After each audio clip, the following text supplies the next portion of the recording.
I went to Pokemon Worlds. It was a lot of fun. It had fans of the series, it had nerds, it had cool people, it had twists and turns and all of the things. I want to chat about it. I did some vlogging for the first time. Before we get too far into it, will you excuse me for 1 second?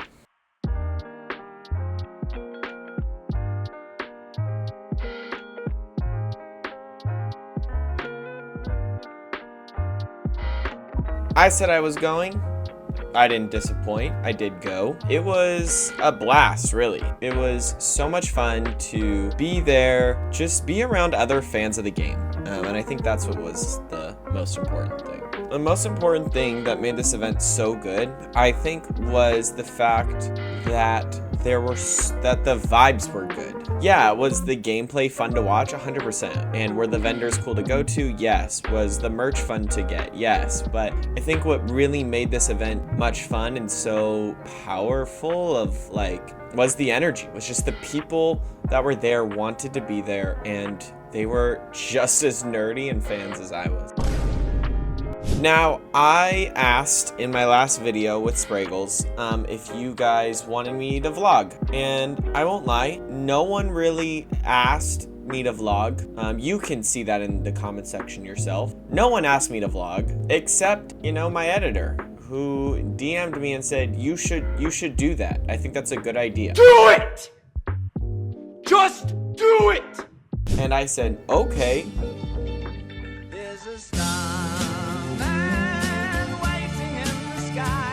But I did decide to vlog, and I'm happy I did. It was a different kind of content, one that I'm definitely not used to, and I will say not one I'm good at either. We were there each day for a good 12 plus hours. We'd get there around like 8 a.m. and then we'd leave close to 7 at the end of the night. So about 12 hours for 3 days, just exploring, watching, just enjoying the event as a whole. So yeah, I'll kind of set the scene. I'll say a little bit just about what we did each day. I recorded some interviews as well with some random fans. Day 1. So we showed up and immediately we were smiling ear to ear. It was a big, massive venue with a really cool opening ceremony, kind of concert. I didn't record any of that, but it's also just on Pokemon's YouTube channel, so if you wanted to see it, you could just look at the live stream. We started walking through and immediately banners are everywhere at the Anaheim Convention Center. And so yeah, so we're walking through, we're seeing all these banners, we're seeing all these fans, giant Pikachu right there, colors, food trucks, pretty much anything you would expect to be at a convention and a little bit more. And it was adorable and it was so cool. So yeah, we were walking through, and first things first is we had to get our badges. So we started, me and my 2 friends walked to get our badges, there was like 3 I guess main halls. A lot of people were showing up just for Pokemon Go. People without badges were just walking back and forth constantly, which you'll see I think on day 2, and that was like their vibe. That's what they wanted to do. There's a lot of Pokemon Go players, but we walked over and we got our badges. Out of all 3 days, day 1 is we expected to be at the venue the least. Yeah, so we walked in, we walked through all the vendors, we looked for some of our favorite competitors. Won't lie, immediately found Wolf VGC competing in the VGC Masters. Didn't interrupt him, not trying to make him lose focus or anything, but we saw him competing there. Spraggles was commentating on the big screen, which really put into perspective for me how big Spraggles actually is.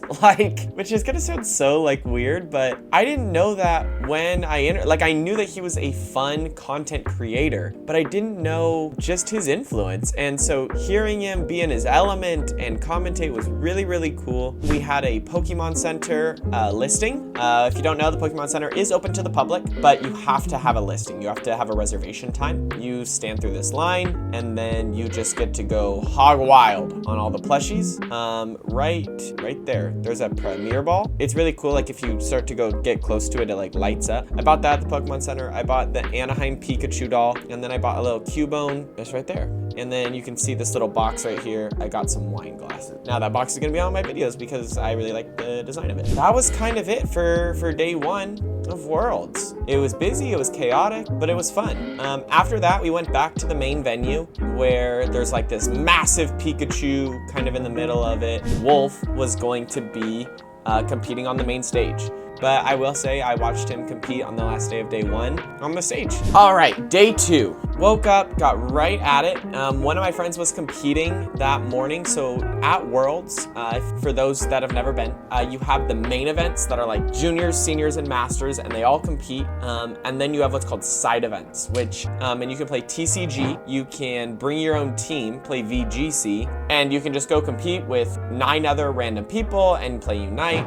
There's a lot of different options for these side events. Now, for the side events that we did specifically, we did the only one I competed in. And what happens is, depending on how you place and how well you do, you get a certain number of tickets. So you'll get, I think they're called player points or something along the lines. And you get these player points, these tickets, and then you get to go use them at the prize wall. And so and that was something, I only competed in 1. I had one friend compete in a lot, and then another one competed in 0. And, teach their own. One of the ones we did was the build your own deck trios or something like that. It was me and my friend, and then we got paired up with a random person because we didn't have 3, which was fine.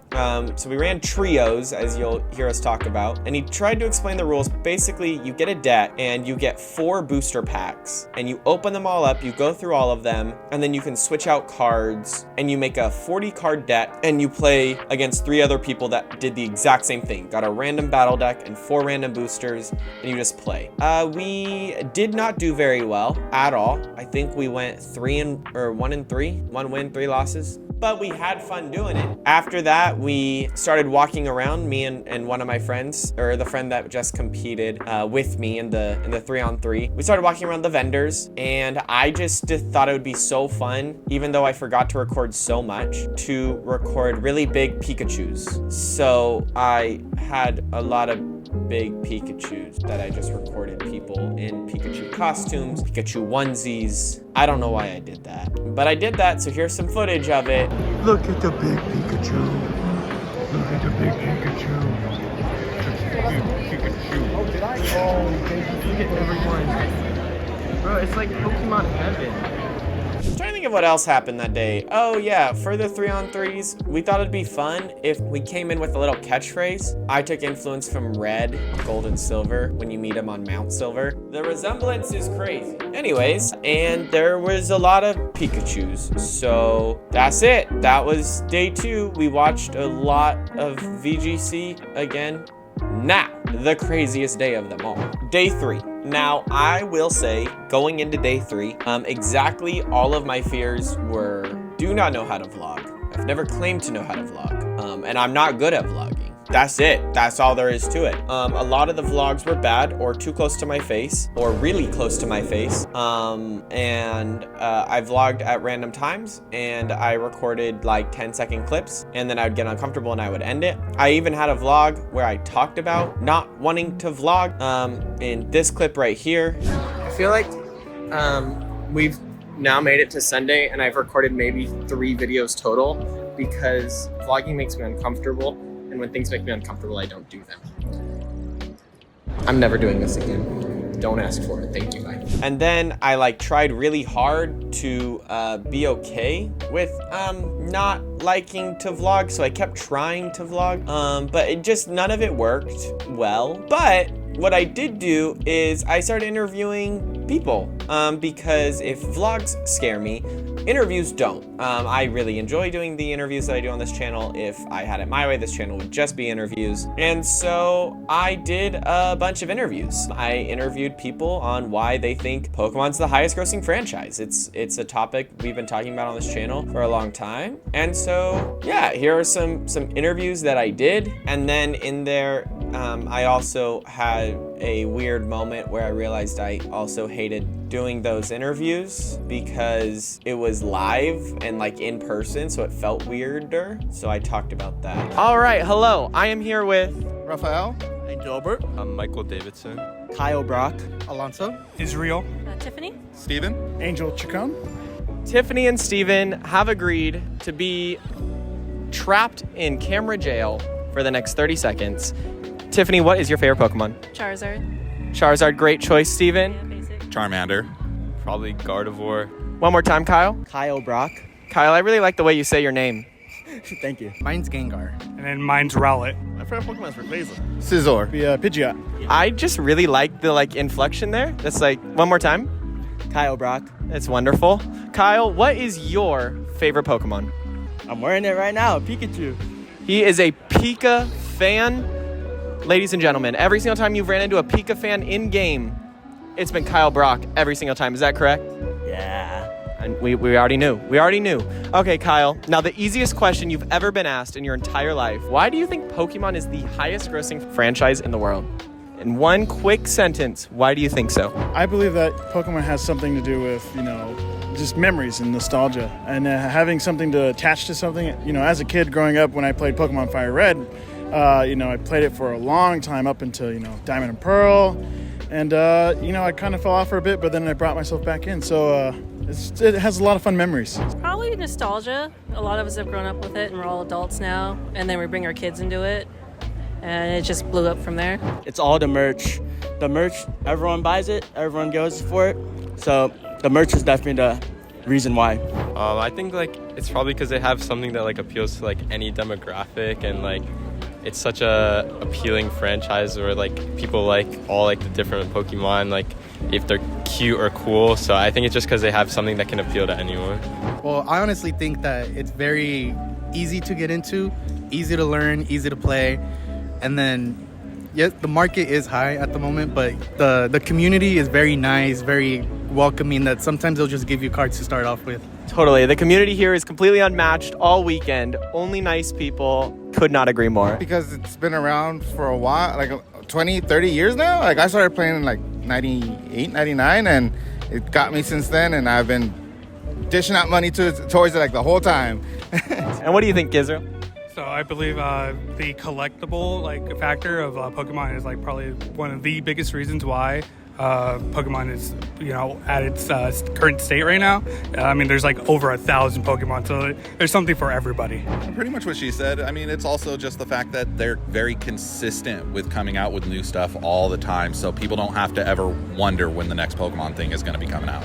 That's true. It comes out at least one game a year, if not new cards always. Yeah, it's every couple months there's a new Pokemon thing. Yeah, it's always evolving. So cool. Well, thank you guys so much. And then also, every 2 years to come out with a brand new game.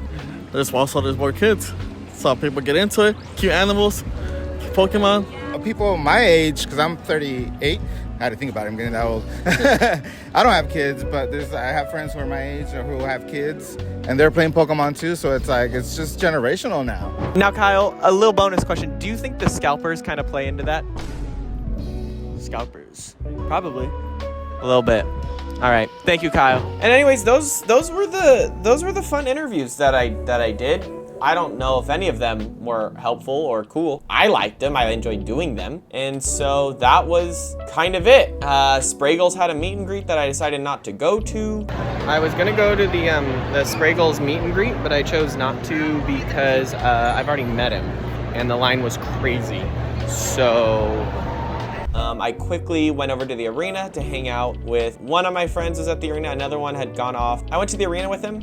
We sat in the arena for a good 13 hours because they, I think, kind of screwed up. But they said if you leave, there's no guarantee you come back. Period. Done. That's it. So it was pretty stressful as far as we don't want to leave because we don't want to be, we just didn't want to leave because we didn't want to lose our spot. So here's some clips of the arena. It was really big. I think it held 7,500 people, and they filled it. They had a lot of people outside. And this is kind of where I mean two of the spaces connected. So Badge space is kind of its own hall, but the main hall with that big floating Pikachu, all the vendors around it, everything like that, there's just a straight path to the arena. So yeah, then I walked in, we sat there, we were watching all of the arenas. Unite was going, which was really cool. I am now a Unite stan. I've been playing a lot of it. Super fun. Then after that was Go. I still don't understand Pokemon Go at all and how the battles work or anything like that. Watch it that much. you know, and so that was kind of it with Go. And then I watched TCG, which was really fun, kind of in the, I believe it was the second. Somehow one of the cards in senior level was flipped the wrong way. Really, Riley should have won, but he didn't win, or something along the lines. I don't even know if his name was Riley. I don't remember. But someone who was supposed to have a perfect season, or not supposed to, I guess worked hard to have a perfect season, didn't end up having a perfect season because of this kind of mix-up, or at least this mix-up was contributed to it. I don't know. Anyways, so watched that happen. Then it got into senior division, which was really, really cool. Watched Riley become the TCG world champion. Shout outs to Riley. Really awesome. Yeah, and that was kind of it with TCG. Then I went into VGC. And then in VGC, we saw all the competitions. This doesn't feel like a spoiler. And then it went into VGC Worlds, went through the juniors and the seniors division, got up to the masters division, saw Gio clutch up and win Worlds. He won he is the 2025 world champion with a really cool, awesome team. And it was awesome being there. Fireworks that happened after the win that you can see. It was really, really awesome. And then after that, it was closing ceremonies where they had this kind of concert happen that you can see a little bit of. The CEO of the Pokemon company, Enter, kind of did a Pokemon Direct, which, you know, usually happens. It was kind of like a live Pokemon Direct, teased a lot of stuff, all the trailers that then came out right afterwards, we got to be there and watch. And then he dropped that a Gigantamax Eternatus battle on Pokemon Go was gonna go live immediately following that presentation at the convention center only, and it did happen. Here's a clip of everyone playing Pokemon Go right after the event. That's it?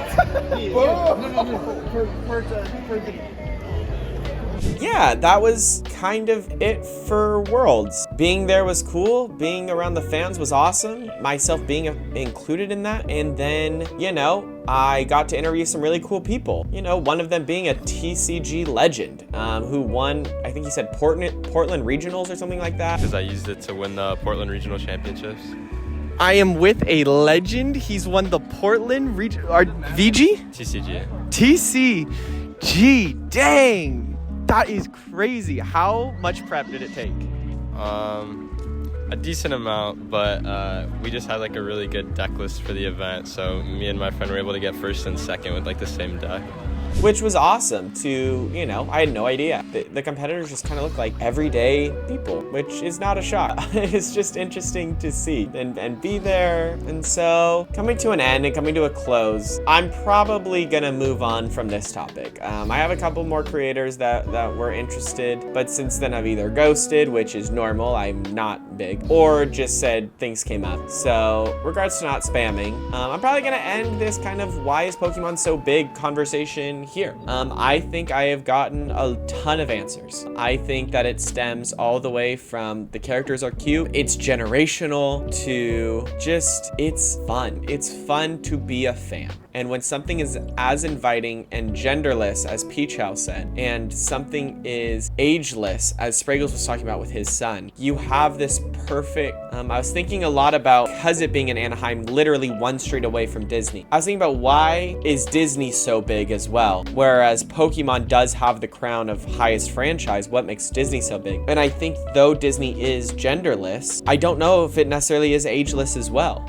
I think a lot of it is, but I do think, you know, there is a sort of stereotype, Disney adult with whatever where that stereotype doesn't really exist with Pokemon. I mean, you can have 80-year-old Pokemon fans, you can have 8-year-old Pokemon fans. And I think that leads to it. So I think overall, the answer that I was looking for, I found while being at Worlds. Why were so many people willing to spend so much money to get these badges and show up? It's because it's not hard to be a fan. Why were these random fans willing to interview with me? Because they want to talk about the game that brings them so much joy. It's easy to get involved. It's ageless. It's genderless. It's ever evolving. It's always growing. I believe Steven said a new game comes out every year, and I apologize if that was someone else. But it's never not evolving. It's never not growing. For a lot of us, our first games, Sapphire, Ruby, or Gen 4, or something like that. But you know, the new generation, their first game is Scarlet and Violet, or their first game is going to be Generation 10. But it doesn't change the fact that the game is still, and I think that's a really good thing. I am also, I think excited to talk more about Pokemon in the future. I'm gonna have a video coming out next about Pokemon Champions and kind of what they said at Worlds. I'll just say that announced that Pokemon Championships or Champions, whichever the game is called, is going to be the official competitive game Pokemon, the official competitive game of Pokemon VG, the official software. You know, I think that has a lot of implications. Like, for example, Legends ZA having its different battle mechanic that we've been shown. And again, I'm not gonna get too far into it because it's gonna be a whole video. Pokemon Worlds ended. This series ended with, I think, 3 videos? 4? 3 or 4, something like that. And if you're new here because of those videos, awesome. Just glad to have you. If you were one of the interviewees, thank you so much for being willing to be on camera with my awkward self. So with that, here is the final clip I got at Worlds. It's over. Pokemon World is over. It's all gone. It's over. It's all done. Never gonna do it ever again. It's all done. No? Nothing? Alright, bye-bye now. Bye-bye. It's over. I'm done. Okay, well, I hope a lot of that was usable. Thanks for encouraging me to make this. Yeah, and I hope I'm not too orange in the final cut. Bye-bye.